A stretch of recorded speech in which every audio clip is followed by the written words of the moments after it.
In the darkness above the shattered moon of Cora 7, the stars blinked as they always did. Calm, distant, silent. But silence in space isn't peace. Not tonight. The Solace One, a massive white medical ship nearly a kilometer long, floated gently. Through the debris field, its engines hummed with a soft tone calm, healing.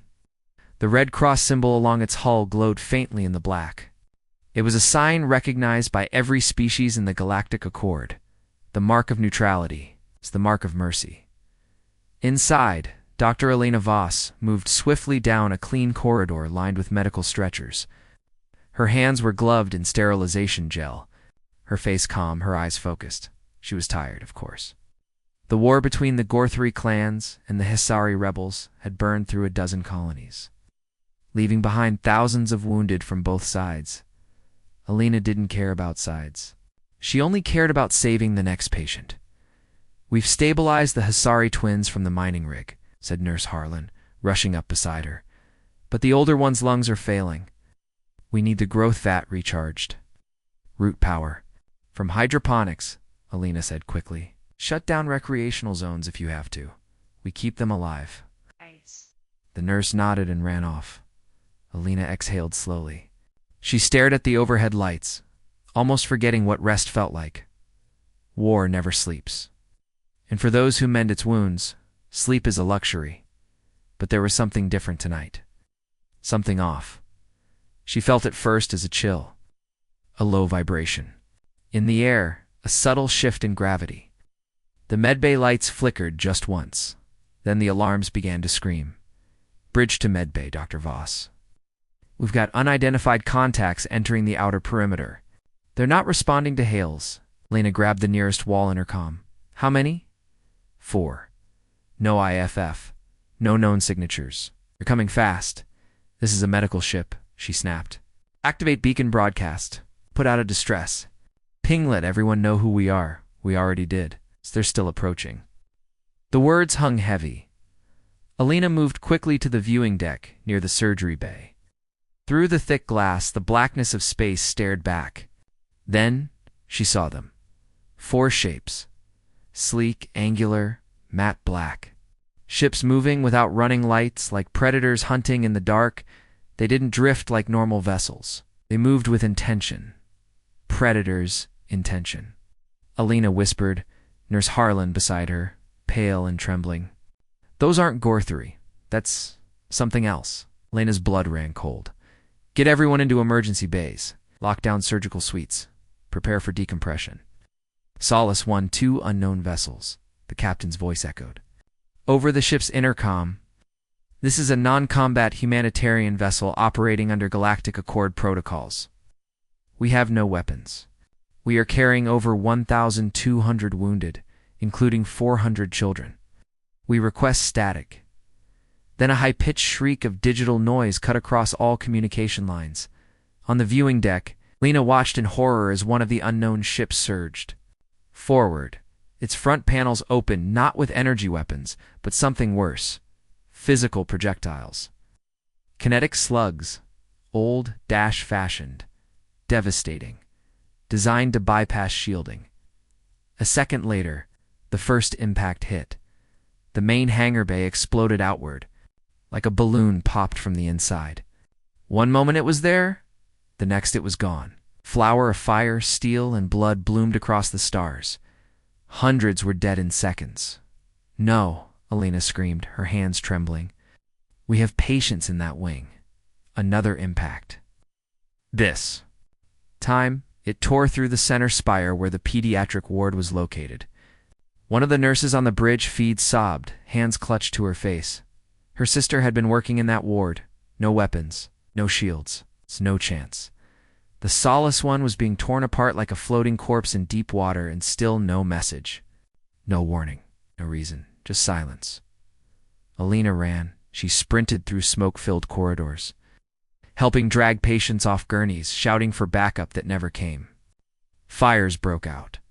The automated systems couldn't keep up. Oxygen tanks burst in rooms where wounded lay asleep. The ship's AI began shutting down sectors to save power. Too late. She reached the central trauma bay where over 100 Hasari refugees were screaming and trying to flee. Some of them still had surgical wounds open. One little girl grabbed Elena's leg, bleeding from her scalp. "Are the bad ships going to kill us?" Elena froze. She wanted to say no. She wanted to lie. Didn't she just pick the girl? Up and ran. On the bridge, Captain Lennox had activated the last emergency beacon. It pulsed once-twice before being jammed. "All hands," were said over the final intercom wave. "Prepare for full evacuation. Launch pods. Save who you can." I never got the chance. The final ship moved in, much closer than the others. It launched a single metallic dart, not a weapon. At first glance, it looked like a sensor probe. Then it struck the reactor core. The Solace One didn't explode immediately. For 30 seconds, she glowed. Brilliant, blinding, beautiful. Every light on her hull pulsed in a final, desperate scream for help. Then she vanished in a silent burst of plasma. All that remained was drifting debris. No distress beacon, no black box, just a slow trail of shredded medical sheets and shattered cryopods floating quietly near Cora-7. A Hasari scavenger drone days later passed near Cora-7's orbit. It wasn't searching for survivors. It was collecting metal, war salvage. But what it found was the largest field of shredded humanitarian material ever recorded. Medical ID tags, child-sized oxygen masks, a torn Earth Federation patch with dried blood on it. The drone's camera scanned one final object. A cracked glass nameplate. Dr. Elena Voss, Chief Medical Officer. Solace One, the drone, transmitted the footage. Back on Earth.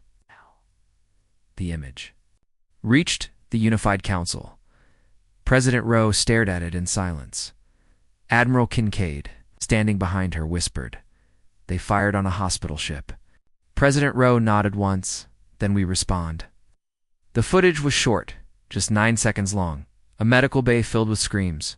"Ah!" A child hiding under a blood-stained blanket. Then a flash of white light, and nothing. On every screen in the Earth. Federation's war room. The final moments of the Solace One played in silence. Over and over. Again and again. President Amina Rowe didn't blink. Her jaw was tight, fists clenched at her sides. The room behind her filled with generals, diplomats. Scientists was deathly quiet. 9 seconds of horror had just changed everything. "We picked it up from a Hasari scavenger drone," said Director Ives from Earth's intelligence. Tapped the screen. "This is all that's left. The ships. Black boxes gone. AI systems wiped." "Whoever did this didn't want to record," President Rowe asked. "Is there any chance this was an accident?" "No, ma'am," replied Admiral Kincaid. "The attack was surgical. Direct strikes to escape. Pods and trauma bays. Whoever did this, they knew exactly what they were doing. And they knew what that ship was," added Director Ives. "Every species in the Accord knows the Solace class. They're unarmed. Fully tagged bright red crosses across the hull. There was no mistaking it." President Rowe turned to the screen again. The child under the blanket, the flash, the silence. Her voice, when it came, was quiet. Within hours, the news spread across the stars. Human medical ship destroyed 1,247. Dead, including children, nitrogen monoxide. Survivors, nitrogen monoxide, Sagian. Sigen-L. Every faction responded. The Gorthari clans denied involvement. "This is not our way there," Ambassador said. "We honor medical neutrality." The Hasari rebels were furious. "Our children were aboard that ship," they declared. "This was an attack on both our people." Even the normally cold-eyed Venari issued a statement. "Whoever did this has no place in the galaxy." But Earth didn't issue a statement. Not yet. Earth was preparing, in the underground military command node beneath Geneva. Admiral Kincaid stood before a giant display. The 7th Fleet was Earth's most powerful response unit. 600 warships, 48 carriers, 9 dreadnoughts, and 1 ship that didn't officially exist. "Orders, Madam President?" Kincaid asked. President Rowe stared at the fleet data. Then she said 4 words that shook the room. Launch the Black Protocol. Gasps. Even IVs look stunned. Ma'am, he said carefully, the protocol bypasses diplomatic channels. They attack doctors, Rowe interrupted. They bombed children. The protocol is now in effect. Kincaid didn't flinch. Where do we strike first? President Rowe answered without hesitation. Everywhere they might be.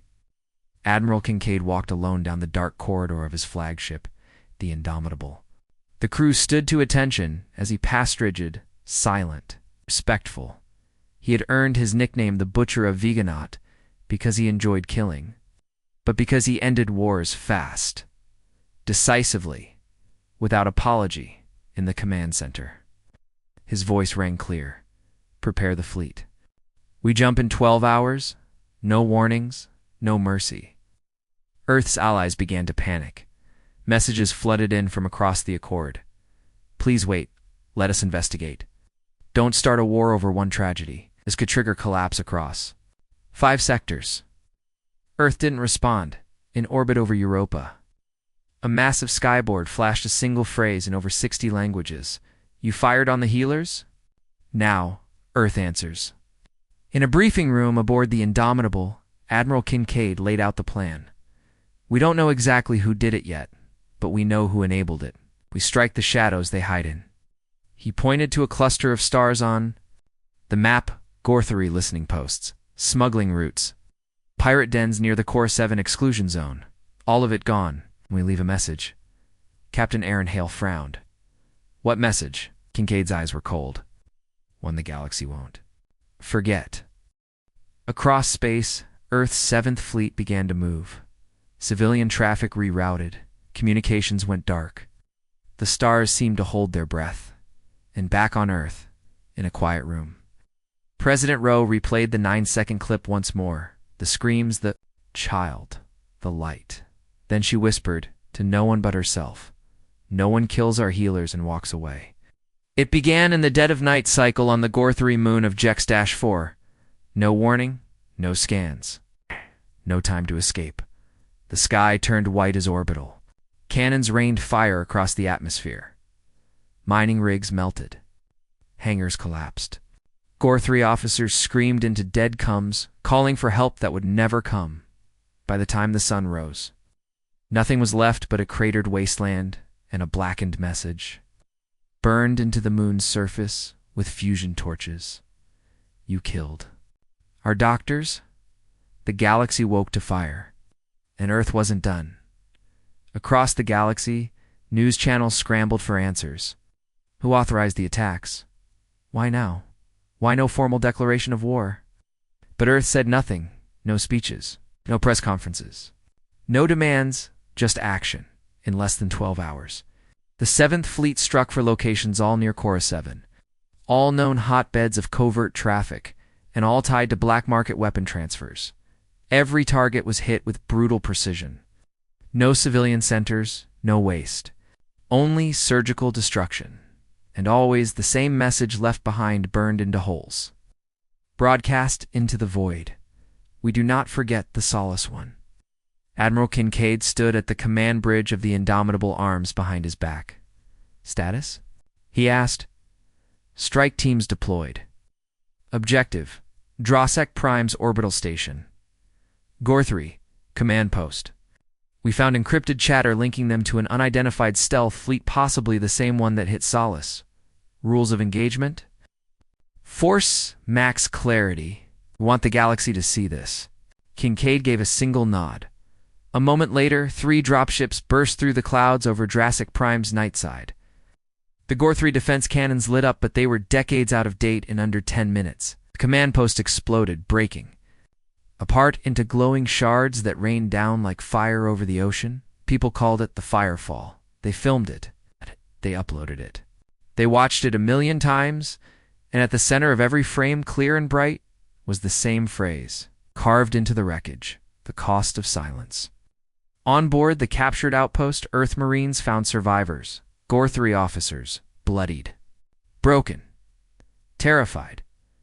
One of them, a technician named Viral, spoke quickly. Too quickly. We didn't fire on your ship. We never would. But, We heard rumors. Ghost fleet, no transponders. They don't speak, they just kill. Who do they serve? The interrogator asked. I don't know. Nobody does. They operate near the Cora line. Same place your ship vanished. They hit both sides. Who built them? Viral swallowed. Hard. There's a name whispered in deep space. Shadow faction. Not even on the Accords maps. Say it. They call themselves the Null Pact. Back on the Indomitable, Admiral Kincaid reviewed the intel. The Null Pact. No species, no flags, no demands. Just violence in the dark. Rumors placed them in the dead zone between Storie and Gorthry. Space-on area Earth had mostly ignored until... Now but one thing was clear. They were real. Someone had paid them to destroy the Solace One. We're going deeper, Kincaid said. Into the Cora abyss. We find them. We expose them. What? He turned to his XO. We burn them from memory. Earth's response was terrifyingly controlled. Not random rage-deliberate punishment. That's what frightened the Accord most. The Venari High. Council voted to restrict Earth's fleet access to several neutral jump gates. The Draenari offered to mediate talks. The Hasari begged Earth to delay further strikes, but Earth ignored it all. To the galaxy, this wasn't war. This was a hunt. And Earth wasn't just looking for answers. It was sending a message no species had ever dared before. If you strike us in silence, we answer in fire. As the fleet repositioned near the edge of the Cora abyss, Earth's deep range, sensors caught something strange. A ping. Weak. Fragmented. Almost lost in cosmic noise. An old-style Earth's distress signal. Buried in a data burst, the system AI decrypted one phrase from the noise. Solace. Still here, Cora. Bleeding. Help. The crew froze. Dr. Elena Voss. Survivors. Kincaid's voice came like thunder. Plot a course. We're going in. Dumber. One entered the Cora abyss and returned whole. It was a void. A dead stretch of space layered with dark energy storms, rogue asteroids, and old war wreckage. Entire fleets had vanished in it. Now Earth was going in because someone or something had sent a signal from inside. A distress ping, 19 days old. Solace. Still here, Cora? Bleeding? Help? We're truly alive in that black pit of space. Then Earth's fury wasn't just righteous. It was unfinished. On board the Indomitable, Admiral Kincaid stared at the Cora abyss on the main holo map. It wasn't just a blank space. It was a scar on the galaxy where old empires died and forbidden. Weapons were tested. Even the most hardened captains avoided its edge. But not today. Patch me to the fleet, Kincaid ordered. Across every warship, his voice echoed. We are not going in for vengeance. We are going in for truth. Someone fired on our healers. Someone tried to silence them in the dark. And now we light the dark on fire. The fleet's outer patrols deployed recon drones first. Most were crushed within seconds. Shredded by gravitational riptides or swallowed by magnetic storms. But one made it through. The image it sent back chilled the command. Broken in half, field of frozen Hasari escape pods cracked open. A massive stealth-colored structure buried in an asteroid no transponder. No lights. That's not Gorthry tech, whispered Captain Hale. No, said Kincaid. That's Null Pact architecture, and we're going in. A small strike team was deployed. Marines, engineers, one medical officer. They breached the outer shell of the hidden structure. Inside, flickering emergency lights, shattered consoles, claw marks on walls, like something had been dragged, screaming. The structure wasn't just abandoned, it had been emptied in a hurry then. The deepest level they found it. An Earth medkit, labeled Solace One. Fresh blood. Human DNA, and a single message scratched into the wall with bare fingernails. They're alive, but not for long. The moment the team transmitted the discovery back to the Indomitable, the station's power core spiked. Booby trap. Kincaid yelled over the comms. Get out! Now, explosions rocked the station as the team raced to the dropship. One Marine didn't make it, but the data they recovered was priceless logs, trajectories, power signatures, and one clear truth. The Null Pact had taken survivors of the Solace One, and they were transporting them deeper into the abyss. Back on the flagship, Earth's AI decrypted the logs. They revealed something shocking. The Null Pact didn't just kill, they harvested. They had been targeting hospital ships, refugee vessels, medical convoys for months. Not for loot, but for genetic material, for humans. Why us? Captain Hale asked. Because we heal, Kincaid said grimly. Because we save lives. And maybe, because we survive things they can't. The fleet couldn't chase forever. The Null Pact was moving. Kincaid made a decision. We isolate the signal origin. We punch through their defensive wall. We extract any survivors. But what if it's a trap? Asked Hale. It is a trap, Kincaid answered. But they don't know what kind of animal they've cornered. 10 assault ships launched from Earth's fleet. Silent, fast, armed to the teeth. Their target. Hidden null, packed hub deep inside. A gravitational dead zone, where time and space bent like rubber. As the strike force vanished into the black, the last message from command echoed in their ears. Bring our people home, or make the stars burn trying. They had been missing for 19 days. No food, no sun, no stars. Only pain, questions, and darkness. Deep in a null-packed war pod drifting through the Cora abyss. The surviving crew of Solace One were barely alive. Used. As lab rats interrogated and dissected by beings that never showed their faces. Then, on the 20th day, something changed. The walls shook, the power flickered, and in the distance came the sound of gunfire. Human gunfire. Dr. Elena Voss opened her eyes and whispered, "They found us." Inside the null-packed war pod, the survivors were kept in glass cells, stripped of medical tools, given just enough nutrients to stay breathing. Some had died. Others had been taken and never returned. Dr. Elena Voss had counted every second. Not out of hope, but out of defiance.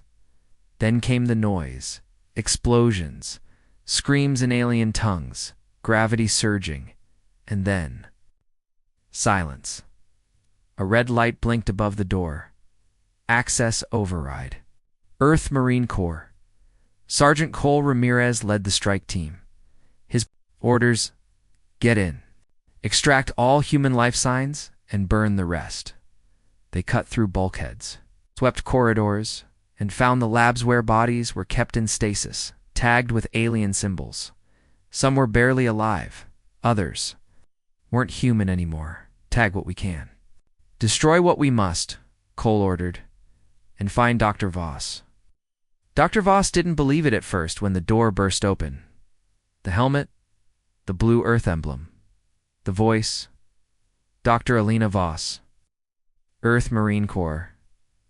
We're here to bring you home. Tears ran down her face, but she didn't collapse. She pointed down the hall. There are others. Back on the strike ship, medics treated the survivors. Burns, scars, drug damage, psychological trauma. But worse was what Dr. Voss reported. The Null Pact hadn't wanted to kill them. They wanted to understand them. What made humans so resilient? Why did they heal faster? How could a species send doctors into war zones instead of soldiers? The Pact's goal wasn't just extermination, it was assimilation. Admiral Kincaid received a direct message from Earth's High Command. Short, cold, full green light. Confirmed Null Pact violations of wartime neutrality. Remove them from operational space. No quotes. No quarter, he said. They wanted to learn what makes us strong. Let's teach them. Voss could have returned to Earth with the medics, but she didn't. I have intel, she told Kincaid. Maps, layouts. I know where they took the children, the hybrids. Others, he looked at her skin, pale, hands shaking. You sure? Her voice didn't waver. You came for me. I'm going back for them. A new target emerged. A null-packed megastructure orbiting a black dwarf star. The survivors called it the Black Sun, the heart of their experiments. And it was still active. as Earth's fleet turned toward it. One thing was certain. The message was no longer just about retaliation. It was about rescue and revenge. It wasn't a station. It was a graveyard orbiting a dead star. The Black Sun facility, Alpac's central hub, was hidden inside a swirling void of gravitational distortion.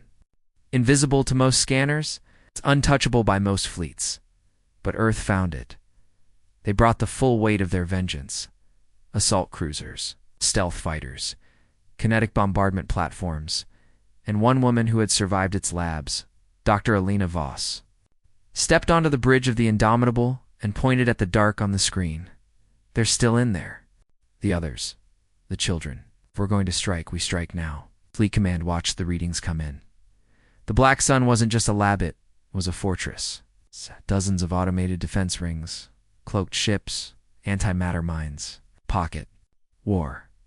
But the decision was made. Earth had given the go. Admiral Kincaid stood at the center of the war room. "We're not here to disable it," he said. "We're here to erase it." The fleet launched under the mission name Final Dusk, 2 diversionary. Wings would draw fire. 3 stealth teams would slip inside. 1 core strike team, led by Sergeant Ramirez and Dr. Voss, would locate the containment vaults and extract the remaining prisoners if they were still alive. "The Null Pact doesn't surrender," Ramirez told his squad, "so we don't ask." They breached the Black Sun's outer layer and descended into madness. Gravity fluctuated. Lights flickered. Goes bounced off metal halls, as if the station itself were alive. Inside, they found cells, hundreds of them lined with bodies. Hisari, Gorthari, Draenari. Inhumans, many were unconscious.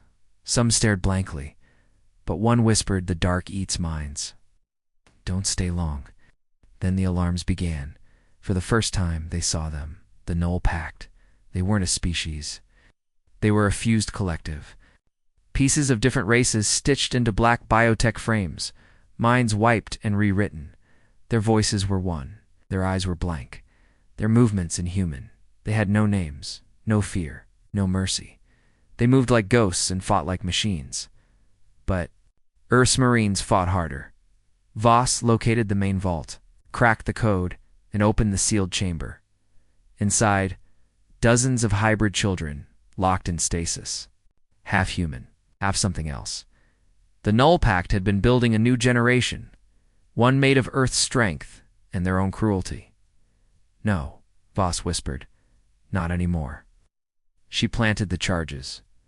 Outside, Admiral Kincaid ordered orbital. "Fire the Indomitable's main railgun locked onto the core. Mark your teams, then burn it." With the prisoners in tow, Earth's dropships raced for exfiltration. Null Pact drones flooded the tunnels. Turrets turned every hall into a death trap. Sergeant Ramirez took a hit to the chest but kept firing. "Move," he shouted. "Get those kids out." Voss was the last to board the evac ship behind her. The Black Sun glowed, its core overloading, then dashed silence. A brilliant white flash as the void swallowed its own evil. From orbit, the fleet watched the last piece of the Black Sun collapse into the dying star. It would never harm. Another life again. Kincaid looked at the wreckage on screen. "To those who heal," he said softly, "we answer with strength." And from the medbay, holding the hand of a surviving child, Dr. Voss finally smiled. They were safe. But Earth's mission wasn't over yet. There were still Null Pact. Whoa. Cells scattered across the stars, and humanity would find them all. The war was nearly over. The Black Sun was gone. The prisoners were free. The galaxy knew Earth's fury.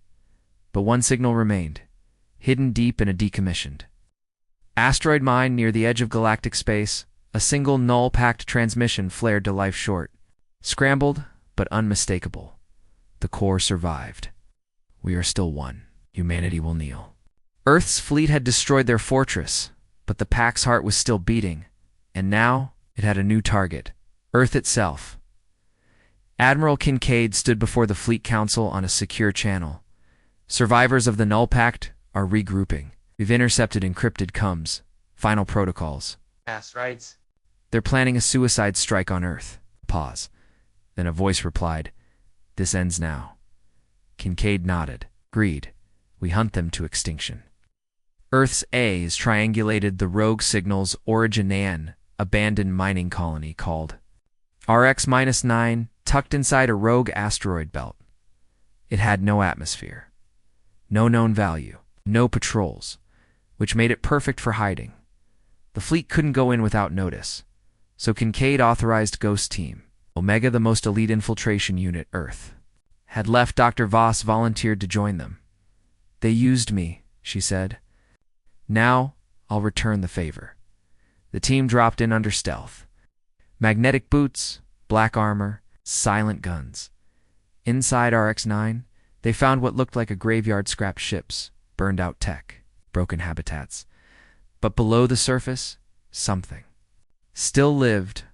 A lab alive with null-packed code. Worse, they were building another black sun, coronally smaller. Portable, meant for Earth's orbit. Not again. Voss whispered.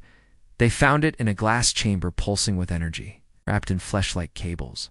A null-packed AI core. Part machine, part brain. It spoke through nearby speakers in a garbled multi-voice whisper. We only wanted to survive. You forced us to evolve, so we took your best. Now we become you. Ramirez aimed his rifle.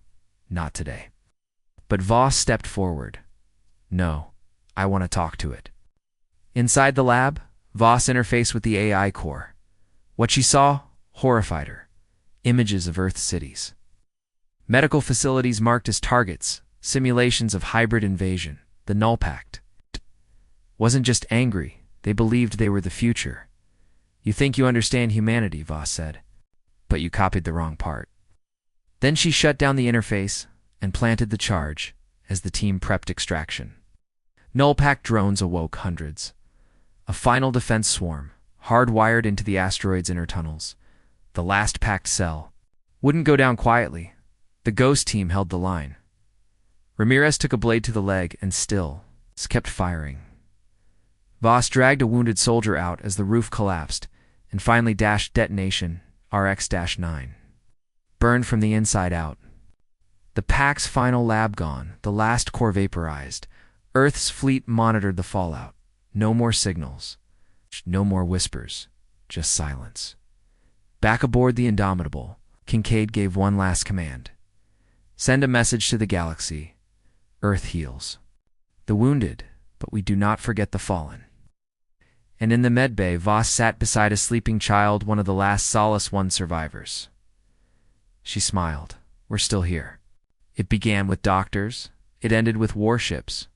Solace One, the peaceful medical vessel, was destroyed without warning. No weapons, no defenses, no survivors. Daughter, so they thought. Now, months later, Earth has hunted the Null Pact across stars, black sites, and biodash labs. But peace never comes quietly, as humanity honors the fallen. A final message reaches Admiral Kincaid's desk. One last encrypted recording from the wreckage of Solace One. It's buried under radiation noise. It's Dr. Elena Voss. If you find this, it means we didn't make it. But don't let this stand. We came to heal, not to die. The war is over, but the story is not.